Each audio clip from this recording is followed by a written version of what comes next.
ഇന്ന് ഞാൻ ഉണ്ടാക്കാൻ പോണത് ബ്രൗണീസാണ്. ഇത് നമുക്ക് എളുപ്പത്തിൽ അടുപ്പിൽ വെച്ച് തന്നെ എങ്ങനെ ഉണ്ടാക്കാമെന്ന് നോക്കാം.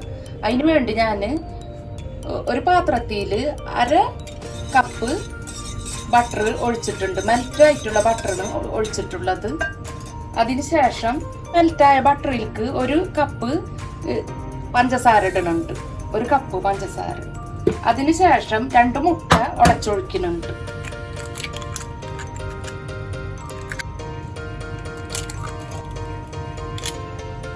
ഇത് നന്നായി നമുക്ക് ഇതുപോലെ മിക്സ് ചെയ്യാം.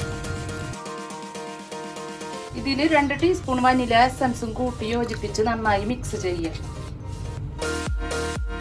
ഇതിലേക്ക് 1/2 കപ്പ് അലിയിച്ച ചോക്ലേറ്റിന്റെ കഷ്ണങ്ങൾ ഇടണം. അലിയിച്ചത് ഇടണം കേട്ടോ. എന്നിട്ട് നന്നായി കൂട്ടി യോജിപ്പിക്കുക.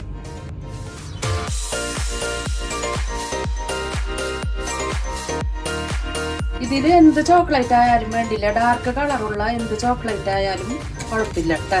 അതും കൂടിയിട്ട് നന്നായി മിക്സ് ചെയ്തതിന് ശേഷം ഡ്രൈ ഇൻഗ്രീഡിയൻസ് നമുക്ക് 3/4 കപ്പ് ഓൾ പർപ്പസ് ഫ്ലോർ ഇങ്ങനെ അരിപ്പയിലിട്ട് അരിച്ച് ഇടണം.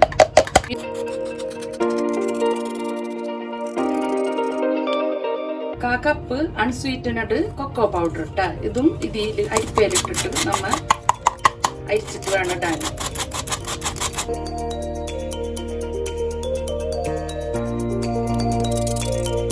അര ടീസ്പൂണ് ഉപ്പും കൂടി യോജിപ്പിച്ചിട്ട് നന്നായി മിക്സ് ചെയ്യണം. നന്നായി ഇത് മിക്സ് ചെയ്യണം.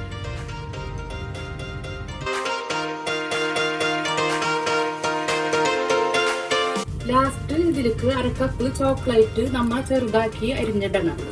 ഡാർക്ക് ചോക്ലേറ്റ് ആയാലും ഏത് ചോക്ലേറ്റ് ആയാലും വേണ്ടില്ല, ഡാർക്ക് കളർ ഉണ്ടാവണമെന്നുള്ളൂ. എന്നിട്ട് ഇത് നന്നായി മിക്സ് ചെയ്യും.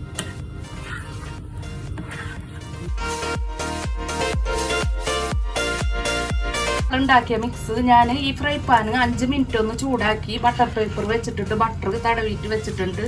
അതിലേക്ക് നമ്മൾ ഉണ്ടാക്കിയ ഈ മിക്സ് താഴ്ത്തി ഒഴിച്ചു കൊടുക്കണം കേട്ടോ. എന്നിട്ട് ഒരു 15 മിനിറ്റ് കഴിഞ്ഞതിന് ശേഷം അടച്ചു വെച്ച മിക്സ് നോക്കണം. നമ്മൾ ഇത് തീ കുറച്ചിട്ടതിന് ശേഷം ഒരു 15 മിനിറ്റ് മൂടി വെച്ച് വേവിക്കുക. നന്നായി മൂടി വെച്ചിട്ട് 15 മിനിറ്റ് തീ കുറച്ച് വേവിക്കുക. പിന്നെ ഇതുണ്ടാക്കണ പാത്രത്തിൽ വെള്ളം ഇതൊന്നും പാടില്ല കേട്ടോ. അത് നന്നായി ശ്രദ്ധിക്കണം. 5 മിനിറ്റിന് ശേഷം ഇതുപോലെ വല്ല പോർക്കൊണ്ട് എന്തെങ്കിലും കൊണ്ടും കുത്തി നോക്കുമ്പോൾ ഇത് ഒട്ടിപ്പിടിക്കണില്ലെങ്കിൽ ഇത് വെന്തെന്നാണ് അർത്ഥം. അപ്പം അതിന് ശേഷം നമുക്ക് ഇത് തീ ഓഫ് ചെയ്യാം.